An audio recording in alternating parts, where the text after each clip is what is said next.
الحمد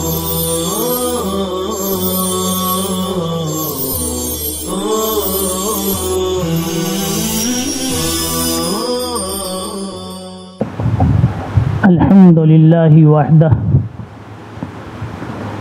والصلاة والسلام علی من لا نبی بعدہ اما بعد فاعوذ باللہ من الشیطان الرجیم بسم اللہ الرحمن الرحیم یا ایہا المدثر قم فانذر وربک فکبر وثیابک فطہر والرجز فاہجر.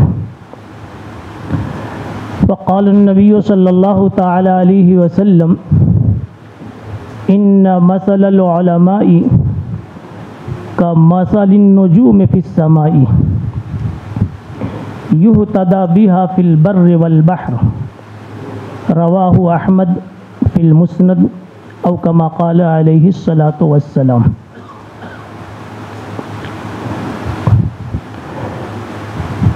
حضرات علماء کرام، فضلاء جامعہ،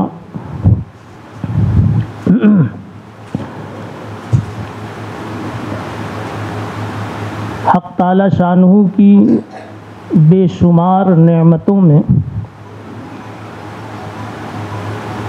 ہمارے اوپر ایک بہت زبردست نعمت یہ جامعہ اسلامیہ اشاعت العلوم عقل کنواں ہے.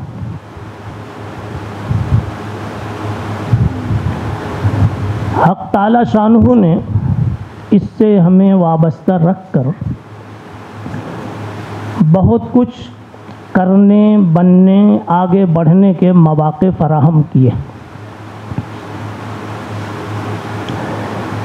اب ہمیں خود اپنا جائزہ لینا ہے کہ ہم نے ان مواقع سے کتنا فائدہ اٹھایا، اٹھا رہے ہیں، اٹھا سکتے ہیں. اس لیے میرے خیال میں اس ملاقات سے جو سب سے بڑا نفع لے کر اٹھنا چاہیے وہ یہ کہ ہمیں ایک نیا احساس، نئی فکر، نیا جذبہ، نیا ولولہ یہاں سے لے کر کے اٹھیں. آپ دیکھتے ہیں حضرت مولانا وستانوی صاحب دامت برکاتہ 24 گھنٹہ، اور بلا تکلف کہنا چاہیے حضرت کے خلف الرشید حضرت مولانا حذیفہ صاحب شاگرد ہوتے ہوئے بھی اب حضرت مولانا کہنا بالکل بجا ہے،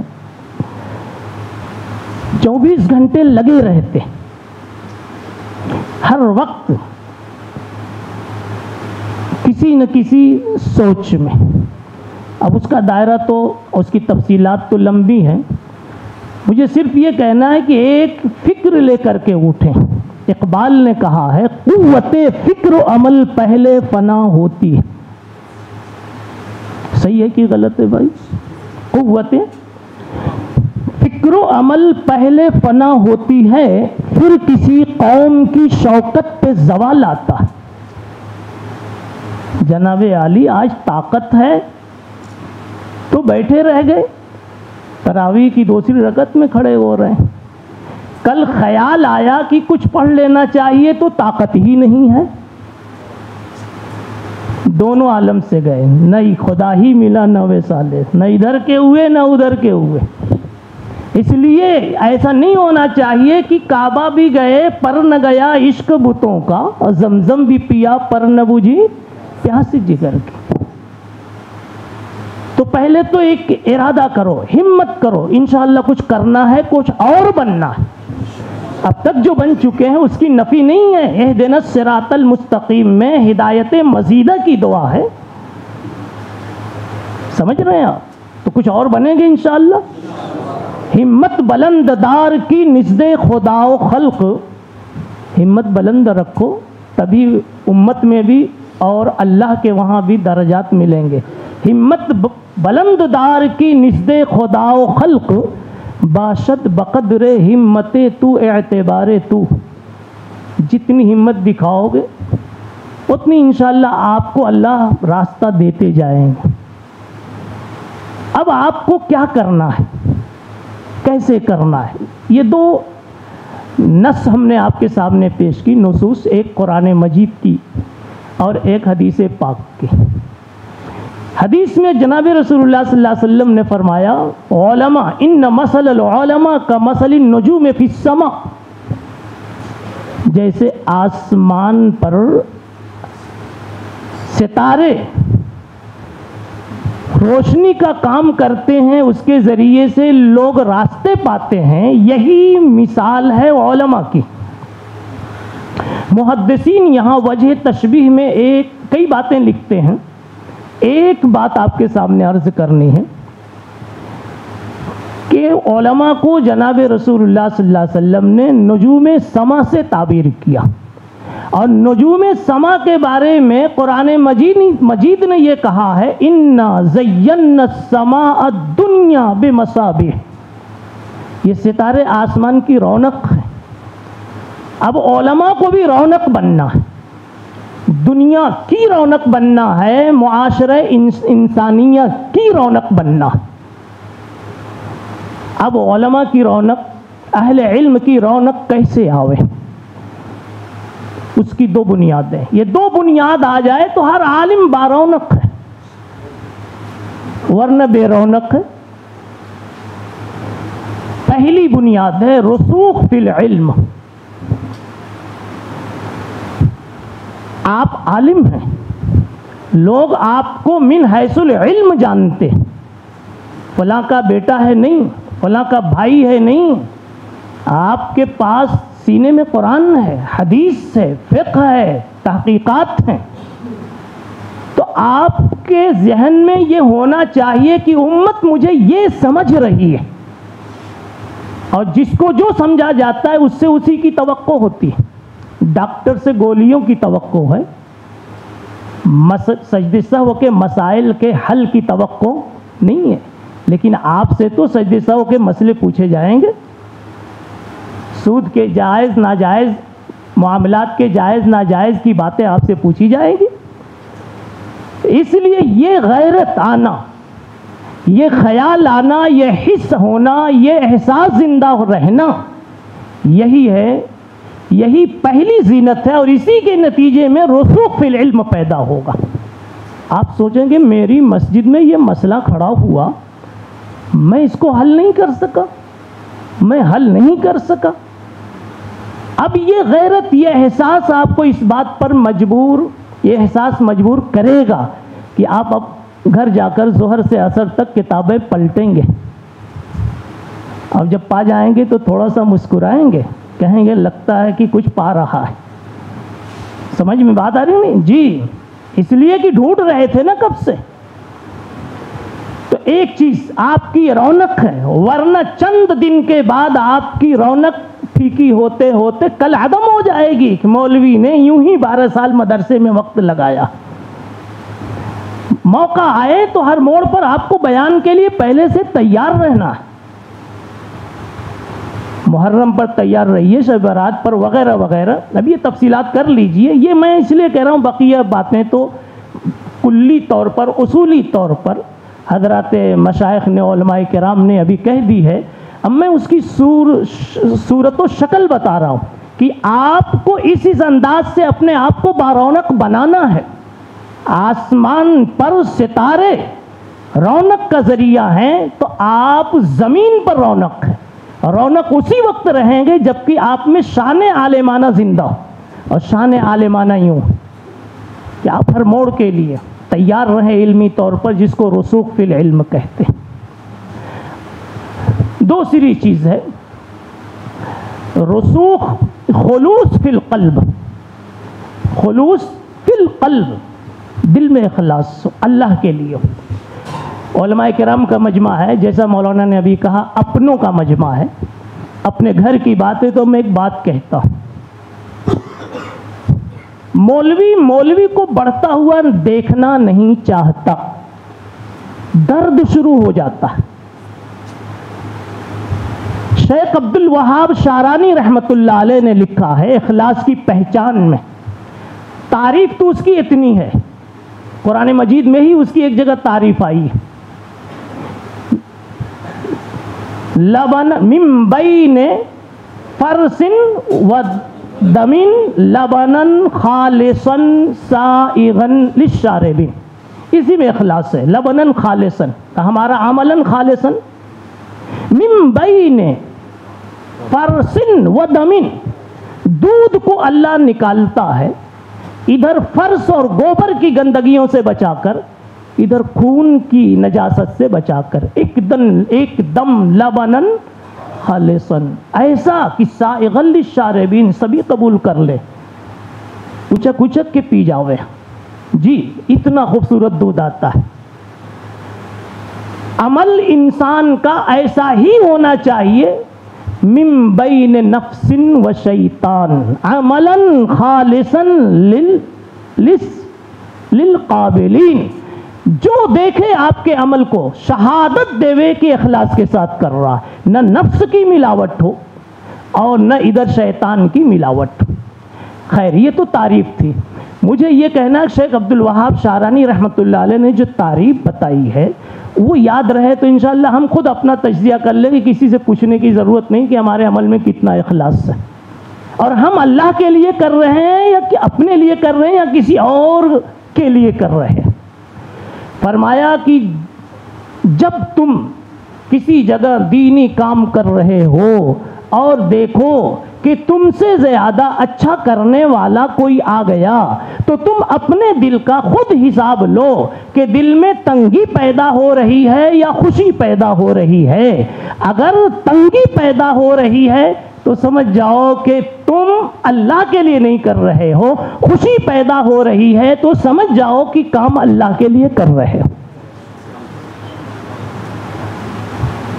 مولوی جی آپ کی گاڑی دلیا اور تلودہ کے بیچ میں کسی کھیڑے پاڑے میں رات میں 2:30 بجے اٹک جاوے، پیٹرول ختم ہو جائے، پنچر ہو جائے، اب پیچھے سے ایک اچھی گاڑی والا ماہر بنانے والا وہ آئے، آپ سے زیادہ ہنر والا، آپ کو خوشی ہوگی یا تکلیف ہوگی؟ آپ تو تھک گئے، ڈر ہے کہ گاڑی تو گئی، میں بھی شاید لوٹ لیا جاؤں، لیکن وہ آیا تو آپ کو خوشی ہوئی۔ کیوں خوشی ہوئی؟ مقصد جو تھا اس میں آپ مخلص ہیں، مقصد یہ بن جائے، کسی طرح بن جائے، اب بنانے والا آپ سے اچھا آ رہا ہے تو خوشی ہو رہی، خوشی ہو رہی کہ نہیں ہو رہی؟ ایسے ہی ہم نماز پڑھا رہے ہیں، کتاب پڑھا رہے ہیں، بیان کر رہے ہیں، ہم سے اچھا کوئی نبی کی نعت، نبی کی صفات، نبی کی سیرت سنانے والا آ گیا، نماز پڑھانے والا آ گیا، ہم سے اچھا کوئی محقق عالم آ گیا تو ہمیں خوش ہونا چاہیے کہ جو کام تھا قرآن کی حدیث کی خدمت کا الحمدللہ مجھ سے اچھا کرنے والا آ گیا۔ اگر یہ خوشی نہیں ہوتی تو سمجھو کہ ہم وہ کام کر رہے ہیں اپنی عزت کے لیے، اور اگر یہ خوشی ہوتی ہے تو سمجھے کہ ہم یہ کام کر رہے ہیں اللہ کے لیے۔ تو اس کو کہتے ہیں خلوص فی القلب۔ اور اس کے بعد میں نے جو آیت پڑھی تھی میں اسی سے بس 2-4 باتیں نکال کر کے آپ کو کہہ کے بات ختم کر دیتا ہوں۔ جناب محمد الرسول اللہ صلی اللہ علیہ وسلم کو یہ اصل میں آیت یاد آ گئی کہ اگر اس آیت کا پس منظر دیکھیں گے نا تو آج سے ذرا سا جڑتا ہوا اس کا مضمون ہے کہ رسول اللہ صلی اللہ علیہ وسلم کو اقرا دی گئی، سب سے پہلے اقرا بسم ربک، اس کے بعد پھر گیپ رہا، پھر مدتوں بعد آپ کے اوپر یا ایھا المدثر کا نزول ہوا، یا ایھا المدثر، یہاں تو پڑھایا گیا اقرا بسم ربک پڑھیے، اور اس کے بعد آپ کو اب میدان میں لایا جا رہا ہے، مکلف باقاعدہ کیا جا رہا ہے، اسٹیج پر آئیے یا ایھا المدثر۔ اس دن جو آپ پہلے سبق میں چادر اوڑھ کر لیٹ گئے تھے، اے چادر والے، کملی والے اٹھو اٹھو، اس دن تم کو پگڑی دے دی گئی تھی، چادر دے دی گئی تھی، لپیٹ لیے تھے، او پگڑی والے اٹھو، چادر والے، کملی والے، میرے محبوب اٹھو، اب آؤ میدان میں۔ بیٹھے رہنے سے بات نہیں بنے گی، سبق ملا، پڑھنے کے بعد یہ ذمہ داری کا احساس، قم فانذر، شاہ عبد العزیز محدث دہلوی رحمۃ اللہ علیہ لکھتے ہیں، بڑی پیاری بات لکھی، کہتے ہیں قم کا لفظ کیوں اللہ نے بڑھایا؟ ڈائریکٹ کہہ دیتے یا ایھا المدثر فانذر، یہ قم کیوں بڑھایا؟ کہتے ہیں اصل میں کہنا یہ ہے کہ اب جو کام آپ کو دیا جا رہا وہ پڑھنے کا نہیں، وہ آگے پڑھانے کا دیا جا رہا، سکھانے کا، اصلاح کا۔ یاد رکھو جب تک انسان صالح صرف رہتا ہے، جب تک تو محبوب رہتا ہے، جس دن مصلح بن جاتا ہے وہیں سے مبغوضیت کا دور شروع ہو جاتا ہے۔ اس لیے کہا گیا آپ کو قوم، میرے پیغمبر اٹھو، آپ اٹھو، اور اٹھو تو کیا کرو؟ قم، اٹھنے کے لیے لفظ قم استعمال کیا کہ ذرا سا ٹانک کے ساتھ، طاقت کے ساتھ، کمر باندھ کر، کمر بستہ ہو کر اٹھنا، قیام اسی کو کہتے ہیں۔ ایسی نماز جو کوئی توڑ نہ سکے، کوئی نقص اس میں نہ ہو، کوئی کمزوری نہ ہو، وہی تو ہے اقامت الصلاۃ، اسی کے نتیجے میں وہ جو نماز۔ تو اب خلاصہ یہ ہے میرے بھائیوں کہ نبی پاک صلی اللہ علیہ وسلم کو کہا جا رہا ہے کہ پوری طاقت سے کھڑے ہو جاؤ، یعنی اب کھڑے ہوگے تو حالات نامساعد آئیں گے، یہ اشارہ ہے، آئیں گے حالات ہر طرح کے آئیں گے، عزت بھی داؤ پہ لگے گی، دولت بھی، زندگی کی معیشت بھی، سب کچھ داؤ پہ لگے گی، مگر قم، آپ کو اپنا کام کرنا ہے۔ اشارہ اسی استقامت کی طرف ہے کہ آپ اپنے آپ کو ہر ماحول میں اس کام سے جوڑے رکھیں۔ یہ ایک نصیحت، قم فانذر وربک فکبر، یہ تو سبق سکھایا، اس میں جو ربک فکبر ہے نا، یہ بھی بتایا کہ دیکھیے آپ جائیں تو رب ہی کی بڑائی بیان کریں۔ اصل میں مقرر جو ہوتا ہے وہ دو قسم کے مقرر ہوتے ہیں، کچھ وہ ہوتے ہیں جو اپنی تقریر سے رب کا تعارف کراتے ہیں، اور کچھ وہ ہوتے ہیں جو اپنی تقریر سے اپنا تعارف کراتے ہیں، اپنی زبان کو اور اللہ کے عنوان کو اپنے تعارف کے لیے استعمال کرتے ہیں کہ میں اس بات کو کیسے کیسے کہہ سکتا ہوں، کس پیرائے میں بول سکتا ہوں۔ تو میرے نبی صلی اللہ علیہ وسلم چونکہ پہلے سے مجلہ تھے، محلہ تھے، مصفى تھے، مجتبی تھے، مصطفیٰ تھے، خلقت مبرعا عن کل عیب، اور سارے کمالات کے جامع تھے، اس لیے یقین تھا کہ جب آپ اسٹیج پر آئیں گے تو فوراً مقبول ہو جائیں گے۔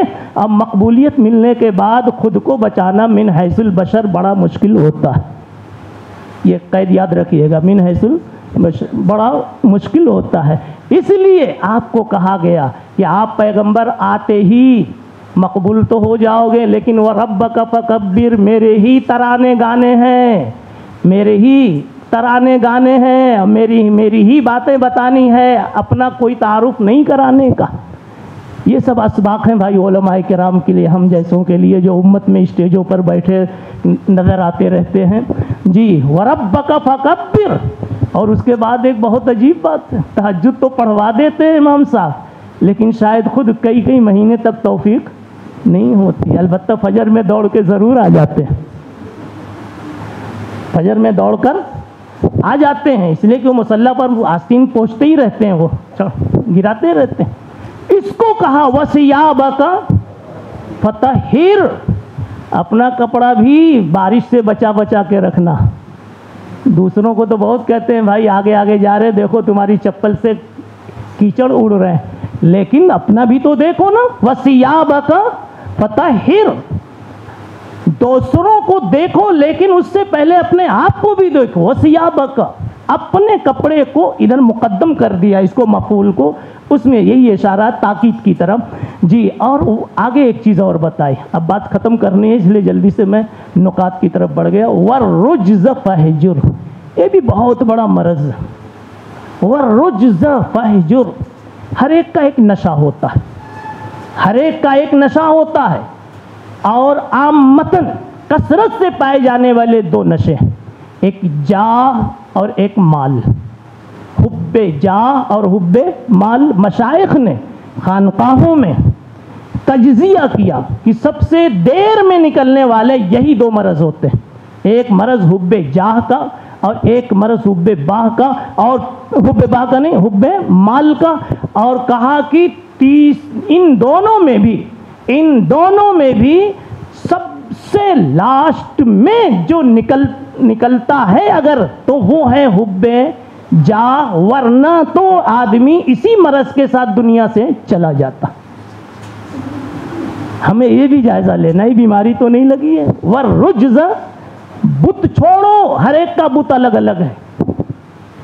کچھ مال کے دیوانے ہوتے ہیں، سیٹھ جی سے مال ملتا ہے تو اس لیے سیٹھ جی کو برابر فون کرتے رہتے ہیں، ان کی کچی پکی کو ہم بلکہ موافق شرع سمجھتے رہتے ہیں، کبھی کبھی کہہ بھی دیتے ہیں۔ خیر اتنا تو نہیں کرتے کہ مسئلہ غلط بتا دیں گے، لیکن تعویل کی گنجائش ہے تو شاید پیچھے نہیں رہتے۔ جی تو ہمیں اپنے آپ کو ان سب صفات سے، اوصاف سے اپنے آپ کو متصف کرنا۔ اگر ان صفات سے، اوصاف سے اپنے آپ کو ہم نے متصف کر لیا تو آپ بارونق ہیں، زینت ہیں، معاشرے میں زینت ہیں۔ اور ایسے ہی وہ لوگ ہیں کہ اللہ کی قسم پھر باطل بھی بولتا ہے، دشمن اسلام بھی کہتا ہے کہ اگر کسی کی پیشانی دیکھ کر اسلام قبول کرنا ہوتا تو انور کشمیری کا چہرہ ایسا تھا، پیشانی ایسی تھی کہ ہم سب مسلمان ہو جاتے۔ کیا بات تھا، مرد حق، بات کیا تھی، مرد حقانی کی پیشانی کا نور کب چھپا رہتا ہے پیش ذی شعور۔ اب آخری بات کہ یہ باتیں آئیں گی کیسے، آئیں گی کیسے؟ جلال الدین رومی رحمۃ اللہ علیہ کہتے ہیں قال را بگزار مرد حال سو، قال چھوڑو، حال پیدا کرو۔ حال کہاں سے آئے گا؟ حال کسی حال میں جانے سے آئے گا۔